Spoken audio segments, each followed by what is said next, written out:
Sekali lagi tepuk tangan yang meriah bagi Tuhan Yesus Kristus. Saya mengucap syukur saya diberi kesempatan oleh Tuhan untuk bicara atas namanya di kota Palu kali ini, dan kali ini dalam ibadah keluarga besar Gereja Bethel Indonesia Woodward Palu. Dan saya sudah berkhotbah mulai dari Natal Untat, Natal Umum GBI Woodward Palu, lalu ibadah 1, 2, 3. Ini khotbah saya yang ke-6 di gereja ini, saudara-saudara, dalam beberapa hari ini. Dan khusus dalam ibadah raya di GBI Woodward di tempat ini, saudara-saudara, saya menyoroti seputaran Minggu Advent. Karena dalam kalender gereja, saudara-saudara, Minggu Advent itu adalah 4 hari Minggu sebelum Natal 25 Desember.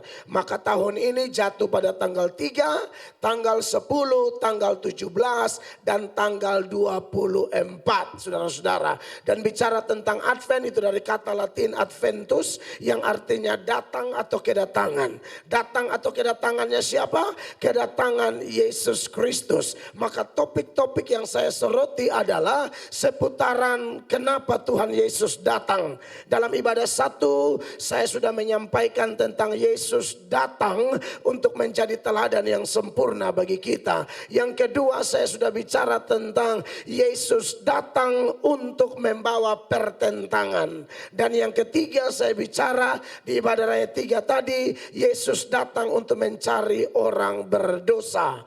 Buat jemaat yang pengen lihat seperti apa penjelasannya, silakan lihat di channel YouTube gereja ini. Begitu ya, tim multimedia ya. Jadi kalau saudara, itu khotbahnya tidak panjang-panjang saudara-saudara.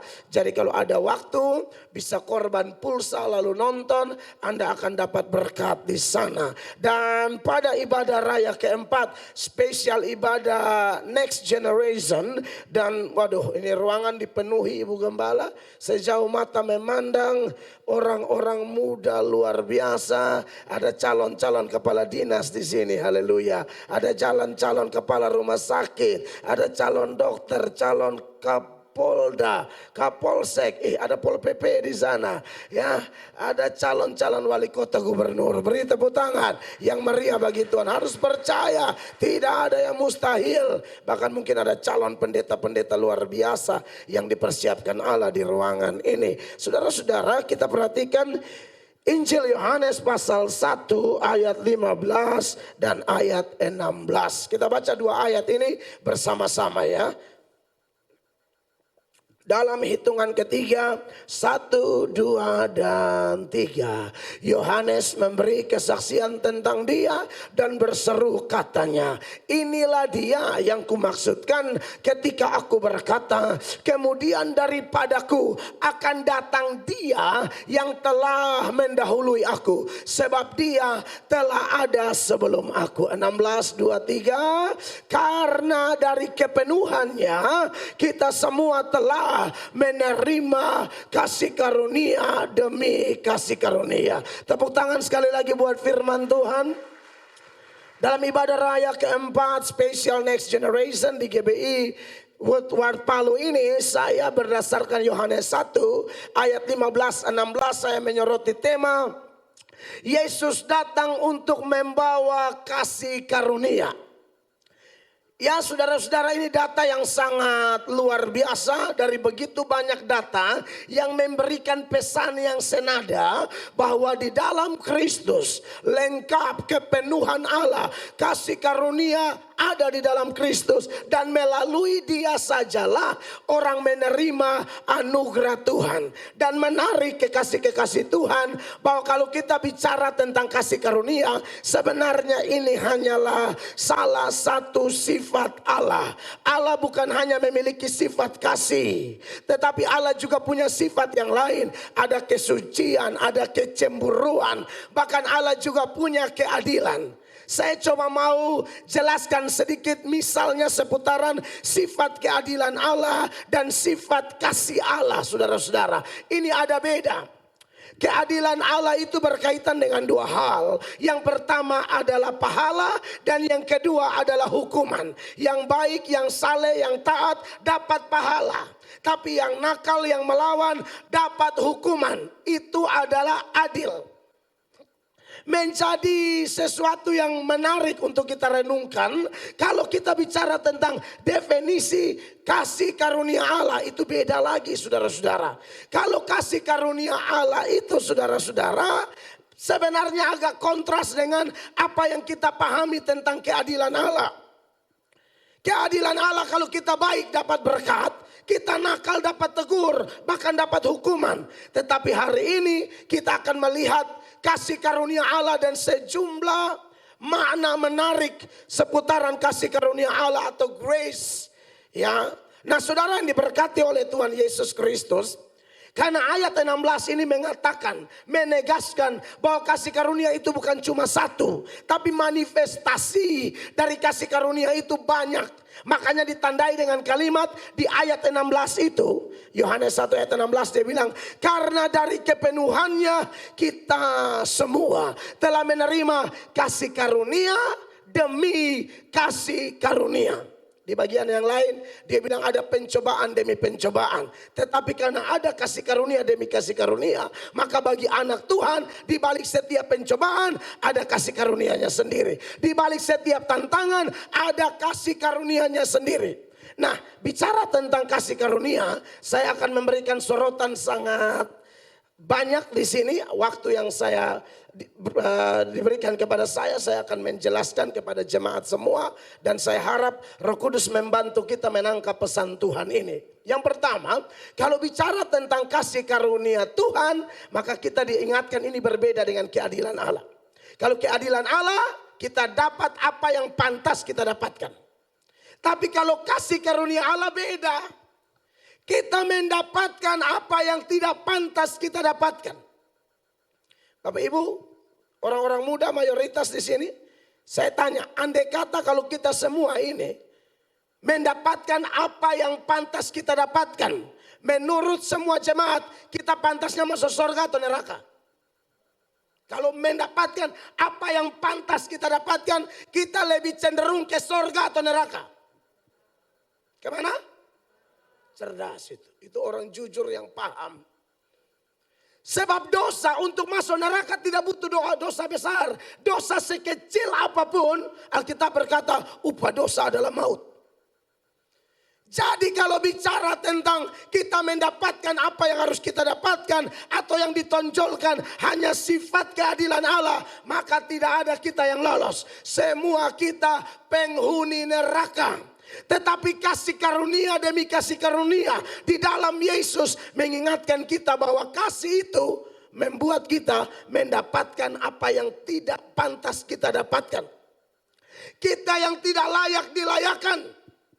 Kita yang ada dalam barisan panjang menuju neraka itu ditolong oleh Yesus, diselamatkan oleh Yesus, lalu dia balik kehidupan kita, lalu menuju barisan panjang menuju surga.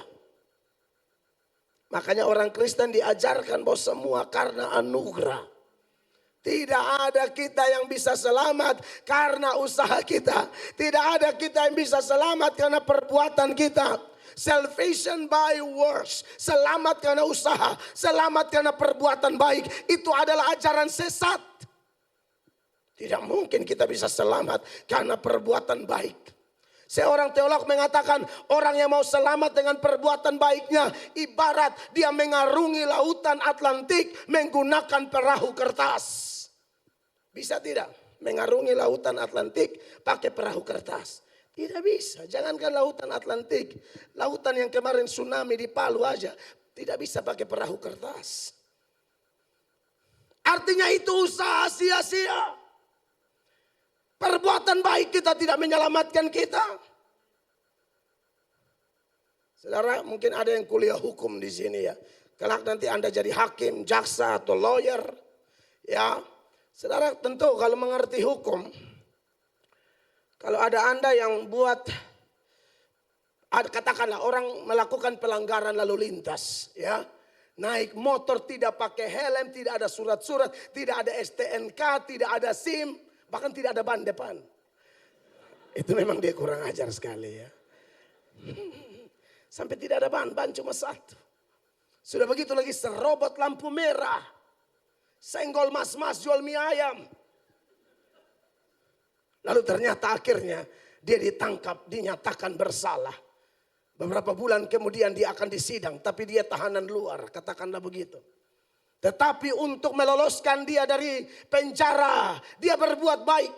Dia bantu tetangga yang susah, dia bantu panti asuhan. Ya, dia berbuat kebaikan apapun dengan tujuan semua kebaikan-kebaikan ini menjadi modal bagi dia untuk dia bawa ke pengadilan. Kiranya hakim mempertimbangkan seluruh kebaikannya itu, siapa tahu dia bisa lolos dari hukuman. Sidang berlangsung. Sebelum hakim ketuk palu memutuskan, misalnya dia 2 atau 1 tahun penjara, tapi diangkat tangan dia bilang, Pak Hakim dan Pak Jaksa, haleluya. Tolong dengarkan saya, betul saya salah. Saya tidak ada SIM, tidak ada STNK, tidak ada helm, bahkan tidak ada ban. Saya terobos lampu merah, tapi Pak Hakim tolong pertimbangkan. Saya ini orang baik. Semua yang dia tolong dia bawa jadi saksi di pengadilan. Mana yang saya bantu beras, mana? Bapak Ketua RT 05 angkat tangan, betul dia. Kita ingat dia. Mana yang saya bantu di panti asuhan? Ketua yayasan datang. Betul. Dia orangnya. Jadi Pak Hakim tolong pertimbangkan. Anda yang mengerti hukum. Saya tanya. Kalau hakim ini tidak gila. Apakah dia benarkan orang ini? Tidak ada urusannya. Kau salah di mana? Kau tutup di mana? Right? Artinya perbuatan baikmu tidak akan meloloskan engkau dari pengadilan dunia ini. Kalau ternyata engkau nyata-nyata bersalah. Apalagi pengadilan sorga. Perbuatan baikmu tidak menyelamatkan. Pelayananmu tidak menyelamatkan. Khotbahmu tidak menyelamatkan. Amalmu tidak menyelamatkan. Sumbanganmu tidak menyelamatkan. Kita tidak selamat karena perbuatan baik. Amin, kekasih Allah.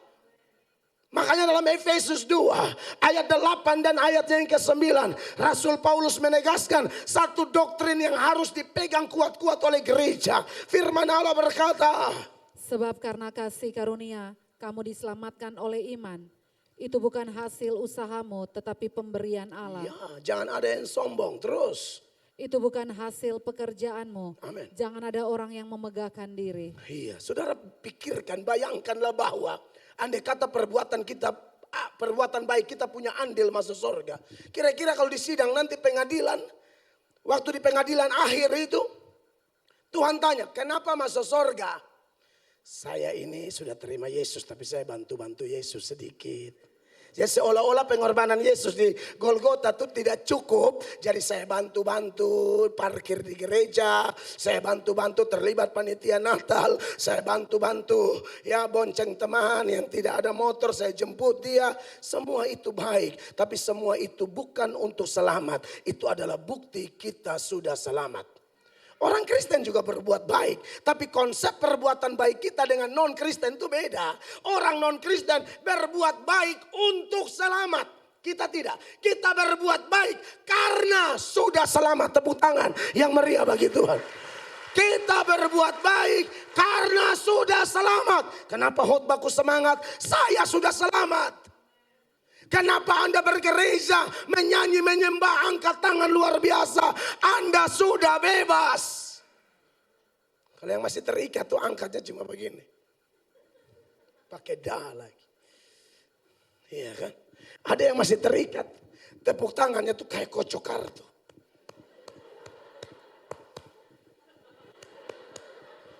Tepuk tangan dengan penuh keterikatan. Semangat. Next generation yang diberkati Tuhan. Bahwa ini ajaran yang alkitabiah. Kita tidak perlu menyombongkan apapun. Bahkan tahukah Anda? Termasuk kalau saya khotbah begini. Lalu ada di antara Anda yang kemudian bertobat. Ada di antara Anda yang kemudian merasa bahwa ini waktu Tuhan bagimu. Lalu engkau buat keputusan dari sudut saya maupun sudut Anda. Kita perhatikan supaya jangan ada kita yang sombong dan merasa kita punya peran luar biasa. Yang pertama dari sudut pengkhotbah. Apakah saya bisa mempertobatkan orang? Tidak. Di gereja Korintus ada konflik di dalam gereja. Karena mulai terpecah belah. Ada jemaat yang mengatakan aku golongan Kefas. Ada yang mengatakan aku golongan Paulus. Ada yang mengatakan aku golongan Apolos. Tapi Paulus dalam 1 Korintus pasalnya yang ketiga. Mulai ayat 5. Paulus bilang siapakah Apolos? Siapakah Paulus? Paulus menanam. Apolos menyiram. Tapi yang memberi pertumbuhan siapa? Allah. Perhatikan ayat-ayat ini. Jadi apakah Apolos, apakah Paulus, pelayan-pelayan Tuhan yang olehnya kamu menjadi percaya? Yap. Masing-masing menurut jalan yang diberikan Tuhan kepadanya. Semua hamba Tuhan punya style, punya pelayanan. Tapi ingat, bukan mereka. Ayatnya yang ke-6. Aku menanam, Apolos menyiram, tetapi Allah yang memberi pertumbuhan. Iya, aku tanam, Apolos siram, tapi Allah yang memberi pertumbuhan. Jadi yang paling penting siapa? Ayat 7 sama-sama. 1, 2, 3. Karena itu yang penting bukanlah yang menanam atau yang menyiram. Melainkan siapa? Allah yang memberi pertumbuhan. Amin. Sebab tahukah Bapak Ibu, adik-adik orang-orang muda di kota Palu. Kalau Anda bisa datang kepada Yesus. Kami memang khotbah, tapi yang menarik Anda adalah Allah. Hanya Tuhan memang menetapkan cara supaya terjadi pemberitaan Injil. Tapi waktu kami memberitakan Injil, orang bisa datang karena Yesus tarik. Ada seorang pengusaha perempuan di kota Tiatira namanya Lydia. Lydia ini bisnisnya kain ungu. Orang kalau bisnis kain ungu zaman dulu tuh perempuan kaya, itu bisnis woman, orang kaya.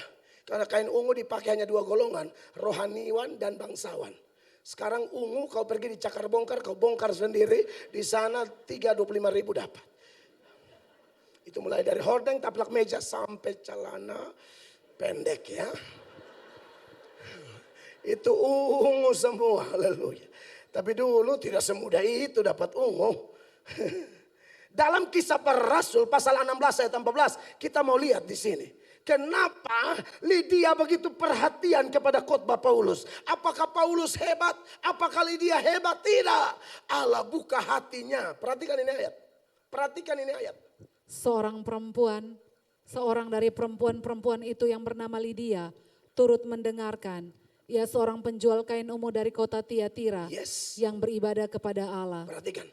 Tuhan membuka hatinya sehingga ia memperhatikan apa yang dikatakan oleh Paulus. Saya tidak percaya khotbah saya. Saya belajar sungguh-sungguh, saya khotbah semangat sungguh-sungguh. Suara mau hilang, mau sakit pun saya akan khotbah sungguh-sungguh. Tapi kalau ada orang bertobat saya tidak percaya karena saya. Tuhan membuka hatimu, Tuhan membuka hatimu, Tuhan membuka hatimu, Tuhan yang membuka hatimu. Amin. Kenapa orang bisa datang kepada Yesus? Sekalipun kita memberitakan Injil, itu benar. Dari mana kita tahu orang itu dipilih Tuhan atau tidak? Tuhan pakai cara beritakan Injil. Tidak semua orang terima kok. Hanya orang pilihan yang terima Injil. Orang tidak dipilih pasti tolak Injil. Bapak pendeta, Bapak Gembala sempat share saya tentang pengalaman Pak Yusuf Roni. Pak Yusuf Roni masuk penjara baca Alkitab, paham. Orang marah, kenapa kau baca Alkitab? Kok senang sekali. Dia bilang, iya kan saya dipilih. Orang tidak dipilih gak bakalan ngerti. Ya saudara bisa filter dirimu masing-masing. Engkau ada dalam kuasa Tuhan bekerja, kasih karunia Tuhan bekerja atau tidak. Karena pada prinsipnya kalau kita orang pilihan, kita pasti akan datang kepada Tuhan. Amin. Bapa tarik kita, Yohanes 6 ayat 44. Yohanes 6 ayat 44. Perhatikan. Tidak ada seorang pun yang dapat datang kepadaku jikalau ia tidak ditarik oleh siapa? Oleh Bapa yang mengutus aku, dan ia akan kubangkitkan pada akhir zaman. Tuhan tarik macam-macam. Ada lewat mimpi, ada lewat sakit penyakit, ada lewat pengalaman-pengalaman istimewa lainnya. Tapi secara umum Tuhan suruh pergi. Jadikan semua bangsa muridku. Siapa percaya? Nah, kenapa dia percaya? Bapak tarik.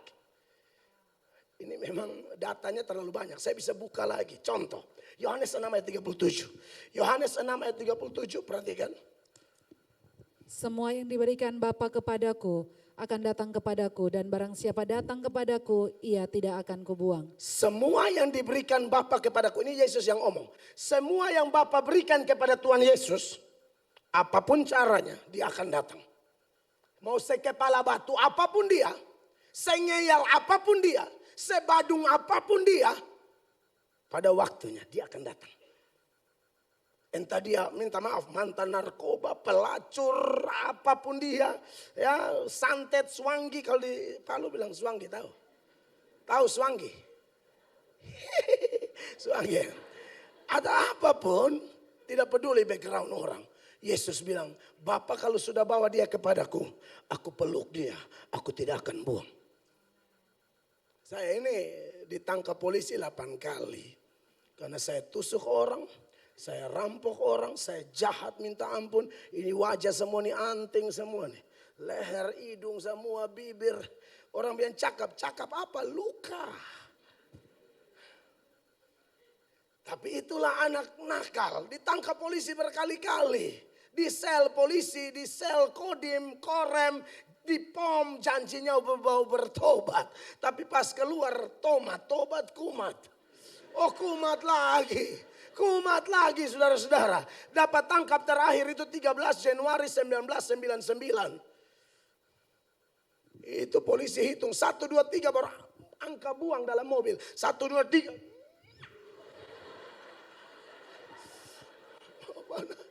Aduh, makanya di kampung saya di NTT, di Kota Kupang, Oepura, satu kampung tahu tidak percaya Mel Atok bisa jadi pendeta. Jangankan kau, saya pun tidak percaya kenapa Yesus mau pilih sampah model begini. Tapi itulah dia, kasih karunia-Nya. Mendapatkan kita yang tidak pantas, dipantas-pantaskan. Bukankah Rasul Paulus berkata bahwa dia sangat jahat? Bahkan dari semua orang berdosa. Rasul Paulus bilang, aku paling berdosa. Saudara lihat dalam tulisannya dalam 1 Timotius pasal 1 ayat 13. Rasul Paulus dengan jelas, dengan gamblang mengatakan di sana. Aku yang tadinya seorang penghujat dan seorang penganiaya dan seorang ganas. Tetapi aku telah dikasihinya.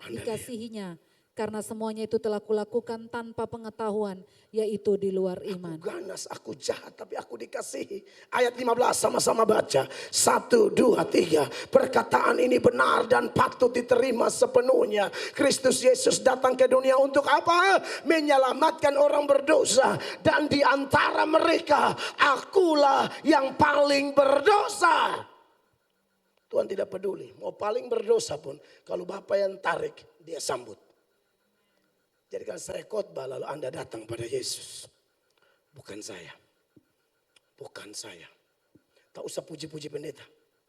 Tak usah. All glory for Jesus, right? All glory for Jesus.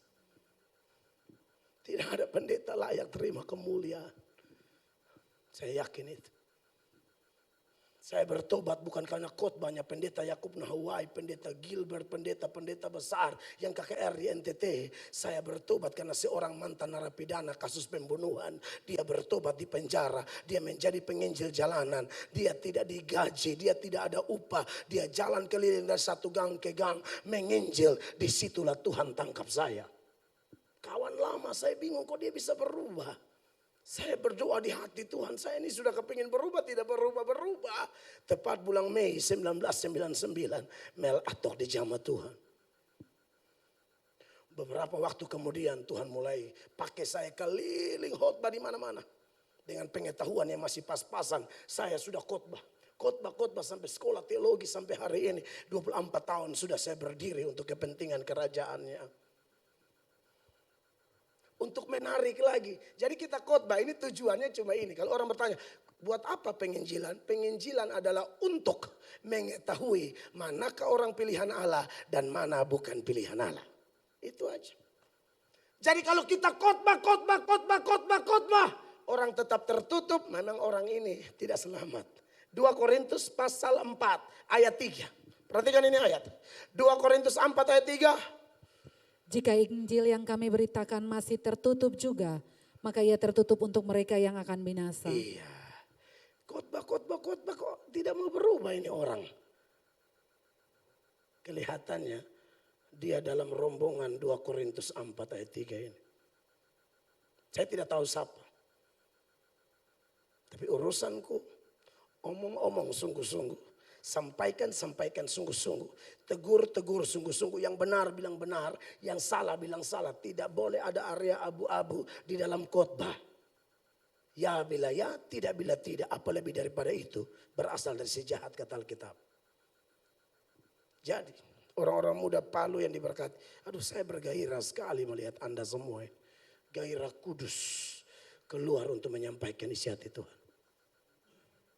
Saya sudah bilang sama Ibu Gembala, memang ini topik agak ngeri-ngeri sedap. Enaknya tanya jawab. Apalagi kalau mahasiswa banyak kan, di otak sudah mulai, tapi kenapa begini, kenapa begini. Nah itu mesti tanya jawab. Tapi karena ini kan konteksnya monolog, saya bisa aja layanin. Tapi enak, keren.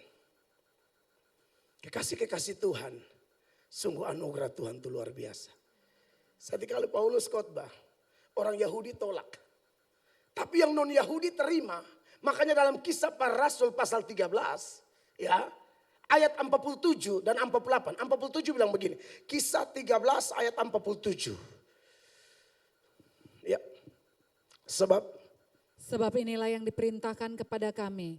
Aku telah menentukan engkau menjadi terang bagi bangsa-bangsa yang tidak mengenal Allah. Ya. Supaya engkau membawa keselamatan sampai ke ujung bumi. 48 yang mau saya soroti. Perhatikan 48. Mendengar itu bergembiralah semua orang yang tidak mengenal Allah. Bergembiralah semua orang yang apa? Tidak mengenal Allah. Konteks tidak mengenal Allah sih non Yahudi atau bagi Yahudi orang kafir. Waktu itu pandangan umumnya. Terus? Dan mereka memuliakan firman Tuhan. Dan mereka memuliakan firman Tuhan, lalu keterangan selanjutnya. Dan semua orang yang ditentukan Allah untuk hidup yang kekal menjadi percaya. Dan semua orang yang ditentukan, jadi ditentukan itu dahulu. Ditentukan Allah untuk hidup yang kekal menjadi percaya. Itulah manfaatnya penginjilan. Kita sampaikan aja, saudara yang ditentukan sebelum dunia dijadikan, Anda pasti percaya. Kalau tidak ditentukan, saya khotbah sampai urat leher putus, nggak bakalan bertobat. Nangkap sampai sini. Amin, kekasih Tuhan. Kita mau khotbah sampai mabok pun gak bakalan bertobat. Saya contohkan, jangankan khotbah Melato, khotbah Yesus. Saya tunjukkan ya, perhatikan datanya ya. Saudara-saudara. Jangankan khotbah saya, khotbah Tuhan Yesus pun kalau orang itu tidak dipilih, mundur dia. Di Yohanes 6, itu banyak orang tuh mulai berbondong-bondong ikut Yesus. Karena lihat mujizat 5 roti dan 2 ikan. Makanya Ibu Gembala share sama saya, Pak Mel. Kita ini harus ajar firman sungguh-sungguh. Karena kita tidak tahu jemaat yang datang ini motivasi apa. Kayak dulu asal lihat mujizat rame. Asal lihat yang spektakuler langsung bondong-bondong. Tapi yang berbondong-bondong ini nanti terjadi apa? Penyaringan lagi. Hanya orang pilihan yang tetap kuat. Yang tidak mungkin. Mereka datang lihat mujizat segala macam. Waktu mereka lihat mujizat oke lah. Tapi Yesus mulai mengajar. Waktu Yesus mengajar, mereka tidak tahan dengar khotbah. Itu Yohanes 6 ayat 60. Mereka bilang khotbahnya keras sekali. Perhatikan ini ayat. Sesudah mendengar semuanya itu, banyak dari murid-murid Yesus yang berkata, perkataan ini keras, siapakah yang sanggup mendengarkannya? Kita pikir dia mau main lawak. Kata di YouTube kelihatannya lucu. Datang kita tegang semua sampai pulang. Di mana lucunya? Hei orang-orang muda. Iman tidak bertumbuh dari lucu-lucu. Iman bertumbuh dari firman Allah. Lucu tidak dosa. Sepanjang batasannya jelas. Satu khotbah kalau lucu mendominasi. Sampai pulang Anda gembira tidak jelas. Baca tuh jenis tanah hati. Ada orang dengar firman gembira. Tapi iblis curi firman. Tidak berubah tuh. Saya sebisa mungkin. Saya sudah jauh-jauh dari NTT. Kalau hanya mau main lawak. Undang calontong. Terbang dari NTT, saya tidak pakai pesawat, terbang loh. Pakai pesawat dari NTT. Lalu hanya melawak. Orang-orang cerdas, saya sudah bilang calon-calon pemimpin di Sulawesi Tengah ada di sini. Harus isi-isi betul. Amin. Saya tidak perlu ajar Anda bagaimana cara melompat, cara menyanyi. Toh, Anda sudah jago semua. Tapi kalau firman, waduh. Kekasih-kekasih Allah. Jadi Mereka dengar firman, mereka bilang wah keras. Lalu ujung-ujungnya ayat 60 mereka mundur. Yang mundur ini siapa? Sudah kategori murid, bukan 12 murid. Sudah ikut rame lah, makanya disebut murid oleh Yohanes. Mundur karena tidak tahan khotbah. 66. Ayat 66. Mulai dari waktu itu, banyak murid-muridnya mengundurkan diri dan tidak lagi mengikuti dia. Mulai dari waktu itu. Yang mana? Yang tadi itu hanya cari mujizat, tapi tidak mau dengar khotbah. Khotbah mulai keras sedikit, aduh nggak cocok nih. Telinga kanan kayaknya mau pecah ya. Nggak cocok dia mau cuma mujizat. Lihat orang buta melihat. Kalau saya doakan orang buta pasti bisa mendengar.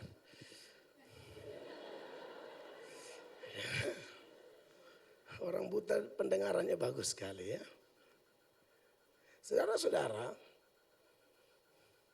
dan tahukah Anda alasan yang lebih substansi dari kemunduran di ayat 66 itu? Ada di ayat 65 itu. Baca 65-nya, naik satu ayat. Lalu ia berkata, sebab itu telah kukatakan kepadamu, tidak ada seorang pun yang dapat datang kepadaku kalau Bapa tidak mengaruniakannya kepadanya. Bahkan khotbah Tuhan Yesus saja tidak membuat mereka bertobat, mundur semua. Yesus bilang apa? Karena Bapa tidak mengaruniakan. Saya bisa munculkan sejumlah data yang lebih kuat lagi. Karena saya kalau khotbah pasti penuhi firman. Karena khotbah itu beritakan firman. Prinsip ilmu tafsir, firman tafsir firman.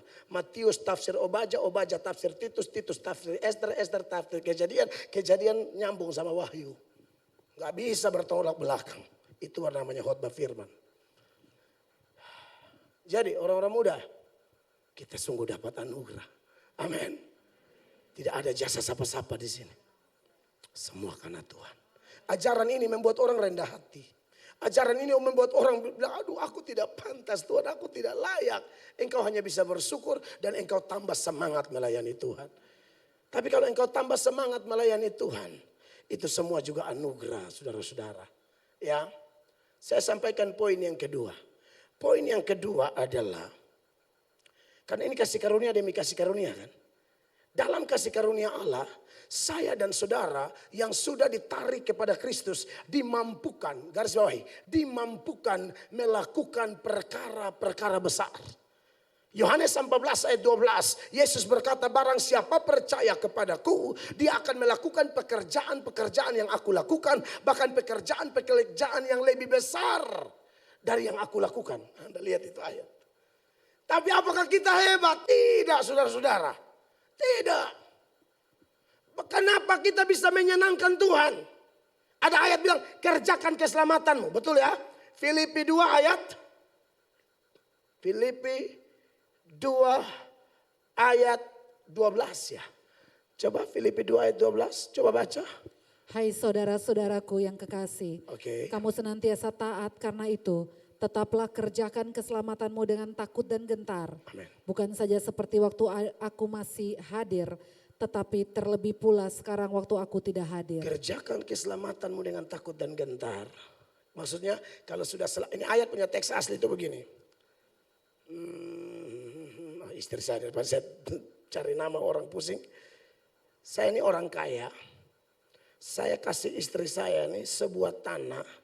Saya sudah buat di dalamnya toko untuk bisnis. Lengkap dengan isi-isinya. Tanahnya pun sudah sertifikat atas nama beliau. Lalu saya kasih semua untuk dia.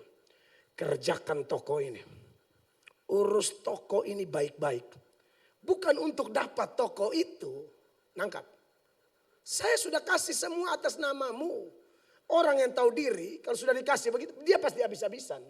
Dan anak Tuhan yang cinta Tuhan begitu. Dan ingat, kalau baca itu ayat tadi, Filipi 2 ayat 12, jangan sampai ayat 12 saja dong.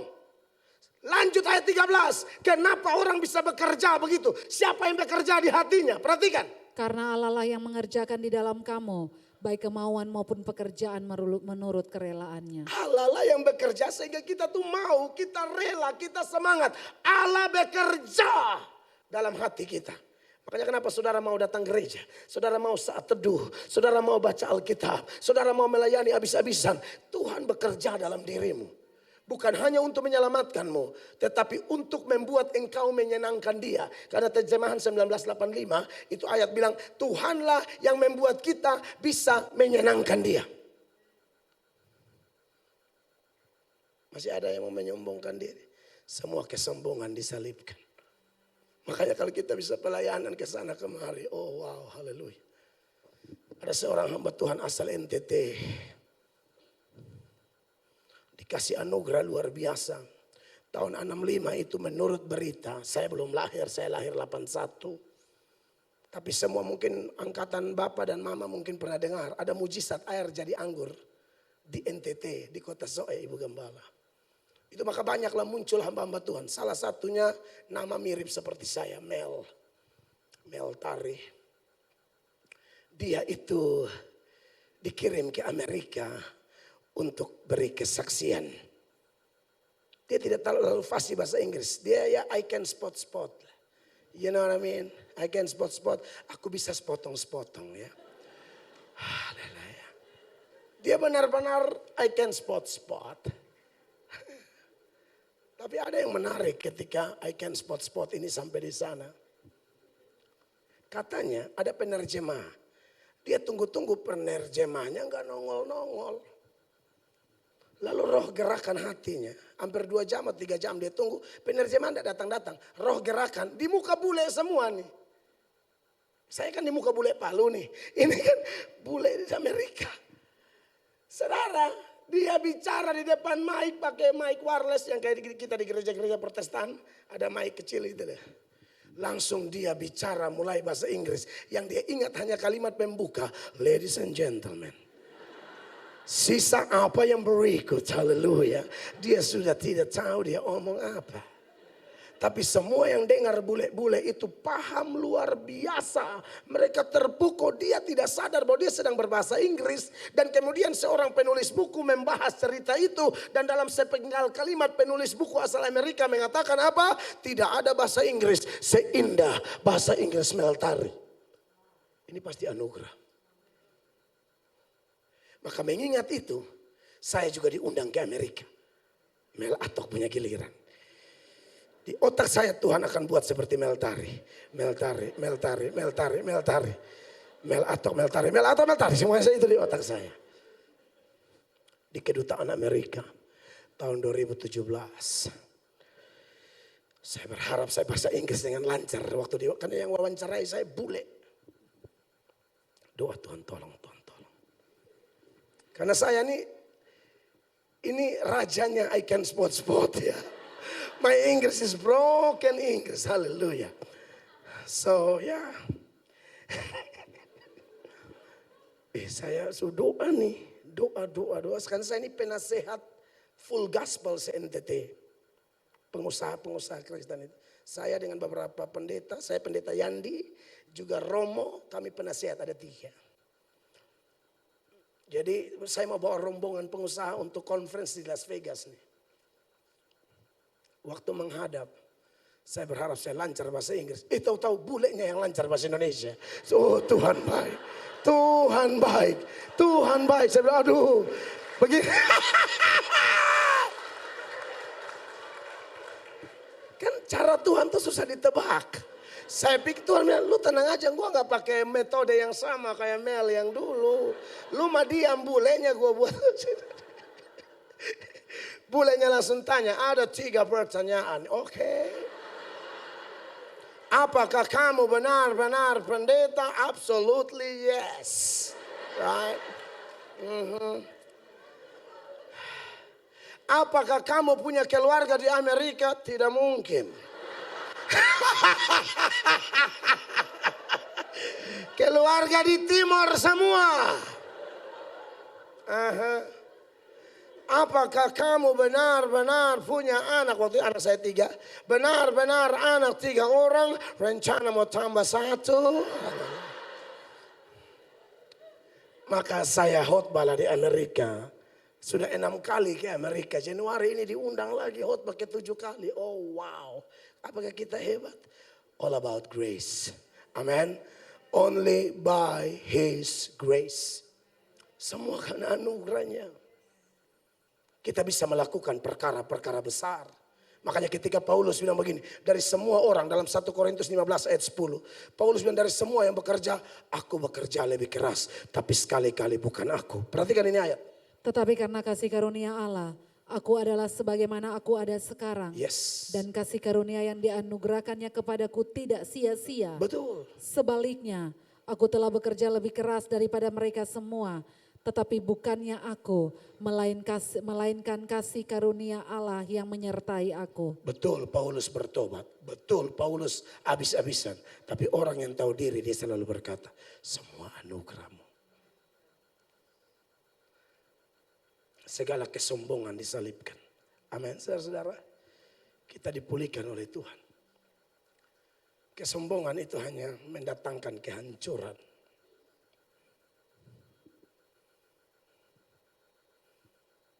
Ada cerita, ini cuma cerita aja. Cuma cerita loh ya. Benar dan tidaknya ya cuma cerita. Tapi pelajarannya menarik. Ada satu orang Madura, ini bukan semua orang Madura, khusus dia aja ya. Dia tuh badung banget, nakal banget di kampungnya, asal mabok rese gitu lah. Apalagi kalau sudah pegang cerulit 2. Padahal kurus, angin tiup tuh antara I believe I can fly.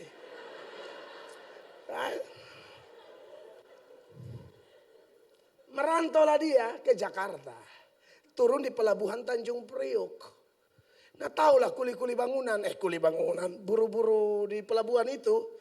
Papua, NTT, Maluku, Makassar, Manado, ini barat semua nih. Mungkin ada orang Palu di sana, Poso, Batak. Bah, apanya ku bilang ini ya. Parah kali pun. Turunlah dia, mungkin keadaan mabok parah. Ini cuma cerita loh ya, cerita. Dalam keadaan mabok goyang berat. Dengan cerulit, tiba-tiba dia tunjuk semua orang di pelabuhan.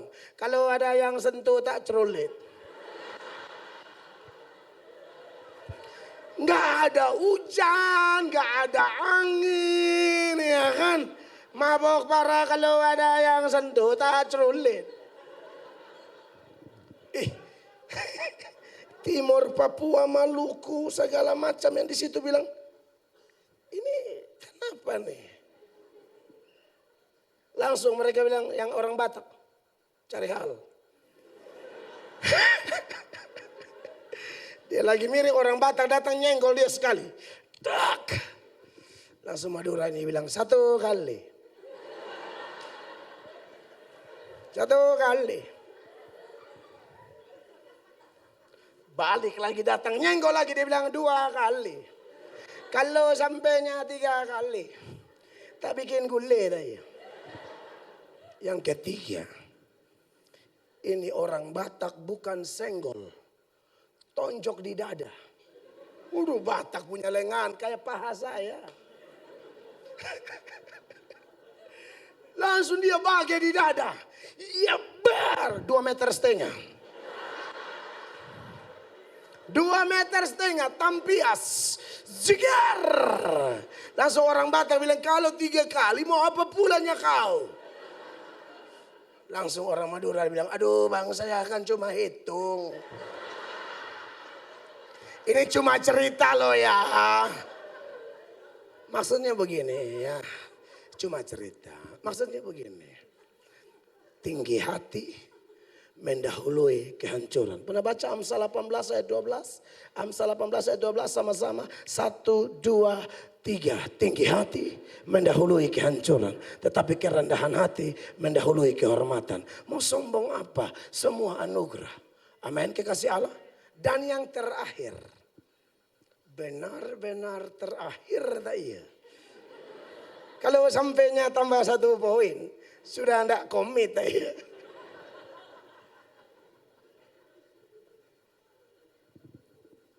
Akhirnya.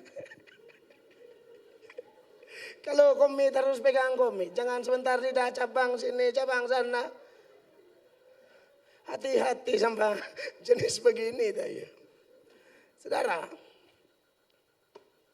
yang ketiga adalah kalau bicara kasih karunia demi kasih karunia, kita mendapatkan apa yang tidak pantas kita dapatkan. Kita dimampukan melakukan perkara-perkara besar. Yang ketiga, kita dimampukan bertahan dalam kesesakan. kita dimampukan bertahan dalam penderitaan. Filipi 1 ayat 29 berkata, kepada kamu dikaruniakan bukan saja untuk percaya. Kasih karunia itu bukan hanya percaya, tapi dalam kasih karunia itu ada penderitaan. Perhatikan ini ayat. Sebab kepada kamu dikaruniakan bukan saja untuk percaya kepada Kristus, melainkan juga untuk menderita untuk Dia. Iya, siapa ikut Tuhan itu menderita. Menderita, Tuhan Yesus bilang apa? Siapa mau ikut aku menyangkal diri, pikul salib baru ikut. Amin. Tahu definisi pikul salib? Pikul salib artinya menderita karena taat Tuhan. Menderita karena cinta Tuhan. Anda menderita karena minum mabok, lambung pica, itu bukan salib. Lu memang cari hal. Oke, Anda menderita karena nyolong jemuran lalu jatuh nyangkut di pagar besi yang tajam, lambung pica juga. Itu karena kurang ajar. Amin. Lu rampas pacar orang dan pacarnya yang lama adalah polisi. Dia kejar engkau, dia hantam kau sampai mata kiri pasang verban. Itu pun cari hal. Tapi kalau rajin ibadah, ikut Tuhan, komitmen, mengasihi Tuhan, kerja jujur, hidup sebagai orang muda baik-baik. Lalu ada tantangan karena itu. Nah, cocok itu salib. Kenapa Anda bisa bertahan? Tuhan bantu kita. Amin. Percaya deh Tuhan bantu kita. Dia utus kita seperti domba di tengah serigala. Tapi gembala tidak akan tinggalkan kita. Dia gembala yang sangat-sangat bertanggung jawab. Dia hanya melatih kita supaya kuat. Dia melatih kita supaya dewasa. Amin. Kekasih Tuhan. Jadi kita bisa menderita. Tapi luar biasanya begini ya. Saya sudah mau selesai karena kita mau perjamuan. Ini bagian penting. Waktu saya dan saudara menderita, kita biasanya tidak sendiri. Amin. Kita ada ibu gembala, bapak gembala, teman pelayanan walaupun tidak banyak. Ada kakak rohani. Bahkan Tuhan sendiri berjanji, dia Immanuel, God is with us. Allah beserta kita kan. Tapi tahukah saudara pada waktu Yesus memberi kasih karunia-Nya, dia menderita dan dia menderita benar-benar sendiri. Yesus benar-benar sendiri. Dunia ini Yesus yang cipta. Yang percaya katakan amin. Yesus yang cipta. Tapi dunia yang dia cipta ini tolak dia. Anda bisa bayangkan itu. Yohanes 1 ayat 3 dengan jelas ayat itu berkata ini tentang Yesus. Ayatnya berbunyi segala sesuatu dijadikan oleh dia. Dia ini Yesus. Jadi kalau kita baca pakai Yesus, segala sesuatu dijadikan oleh Yesus. Dan tanpa Yesus tidak ada suatu pun yang telah jadi dari segala yang telah dijadikan. Tapi ayat 10 bilang apa? Lompat ayat 10. Ia telah ada di dalam dunia dan dunia dijadikan olehnya. Tetapi dunia tidak mengenalnya. Dunia tolak dia. Yang kedua, dia datang khusus kepada siapa? Israel. Israel juga tolak dia. Ayat 11-nya. Kak, 11-nya. Muka saya tidak penting, ayat lebih penting. Cepat ayat, haleluya. Ia datang kepada milik kepunyaannya, tetapi orang-orang kepunyaannya itu tidak menerimanya. Dunia tolak dia, Israel tolak dia. Tapi puji Tuhan, ya masih ada kampungnya nama Nazaret. Saya tanya, di Nazaret terima dia atau tolak dia? Tolak. Anda pernah baca kan? Dia pergi ke Nazaret, dia khotbah. Orang ini anak tukang kayu, tolak dia. Puji Tuhan, Nazaret tolak, tapi masih ada saudara-saudaranya. Saudara-saudaranya terima dia. Mereka juga tidak percaya dia. Dia benar-benar sendiri. Dunia tolak, Israel tolak, Nazaret tolak. Di keluarganya. Sampai keluarganya pernah bilang dia tuh gila. Markus 3:21. Markus 3:21. Markus 3 ayat 21. Ini jadwal terakhir Ibu Gembala. Jadi saya extra time. Haleluya. Waktu kaum keluarganya mendengar hal itu, mereka datang hendak mengambil dia. Sebab kata mereka ia tidak waras lagi. Dia di situ dia besar, itu Yesus. Jadi kalau Anda hanya ikut Tuhan mau dipuji, salah besar. Atau kalau dibilang gila biasa-biasa aja tuh. Karena saya punya Tuhan yang tidak ada noda dan celah aja pernah dikatain gila. Apalagi yang memang mantan gila. Saya ini sering dimaki, ngeri karena khotbah-khotbah saya di sosial media itu kan aduh saya hantam kiri kanan kan malas tahu. Asal aneh-aneh saya labrak betul, saya tidak peduli. Makanya satu video saya tuh 52.000 komentar, 25.000-nya maki semua. Tapi sehat-sehat aja tuh, makan masih tambah 2 kali. Tuhan baik. Tapi puji Tuhan ya. Nazaret tolak, keluarga tolak. Tapi masih ada 12 murid. Amin. 12 murid setia dengan dia. Semua lari. Aduh, mereka begitu berapi-api. Waktu Yesus bilang malam ini, Petrus, sebelum ayam berkokok 2 kali, engkau menyangkal aku 3 kali. Petrus, oh tidak. Saya akan setia, mempengaruhi yang lain. Itu ada di Markus pasal 14. Ya, 29 dan seterusnya. 29 bilang begini, perhatikan. Kata Petrus kepadanya, biarpun mereka semua tergoncang imannya, aku tidak. Lalu Yesus bilang apa di 30? Lalu kata Yesus kepadanya, aku berkata kepadamu, sesungguhnya pada hari ini, malam ini juga, sebelum ayam berkokok 2 kali, engkau telah menyangkal aku 3 kali. Petrus tambah tabakar. Inilah orang kalau self confidence-nya, over confidence kayak begini nih. 31. Tetapi dengan lebih bersungguh-sungguh Petrus berkata, sekalipun aku harus mati bersama-sama dengan engkau, aku takkan menyangkal engkau. Semua yang lain pun berkata demikian juga. Yang lain juga begitu. Sekarang kita lihat, apakah mereka setia? Lompat 50. Kalau tidak lompat, saya lompat. Oke, saudara perhatikan ini. 1, 2, 3. Lalu semua murid itu meninggalkan dia dan melarikan. Dia benar-benar sendiri. Tapi tunggu, masih ada Bapa di sorga. Apakah Bapa tetap bersama dia? Bapa tinggalkan dia. Makanya dia berteriak perkataan keempat di salib. Eli, Eli, lama sabatani. Allahku, Allahku, mengapa engkau meninggalkan aku? Jadi kalau Anda tidak cinta Yesus, demi engkau dan saya, demi bahwa kasih karunia, dia benar-benar sendiri. Bahkan Bapa pun tinggalkan dia. Bagaimana? Engkau mau tinggalkan dia sekarang? Cintai dia sungguh-sungguh. Demi engkau, dia menderita sendirian. Untuk kasih engkau anugerah. Tepuk tangan yang meriah bagi dia.